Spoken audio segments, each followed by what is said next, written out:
కొడవలూరు మండలం Rajupalem టాపాతోపు under bridge వద్ద కిలోమీటర్ల మేర ట్రాఫిక్ నిలిచిపోయింది.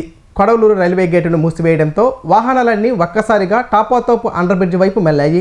దీనివల్ల ఈ ప్రాంతంలో గంటల తరబడి రాకపోకలు స్తంభించిపోయి వాహనదారులు, ప్రయాణికులు తీవ్ర ఇబ్బందులు పడ్డారు.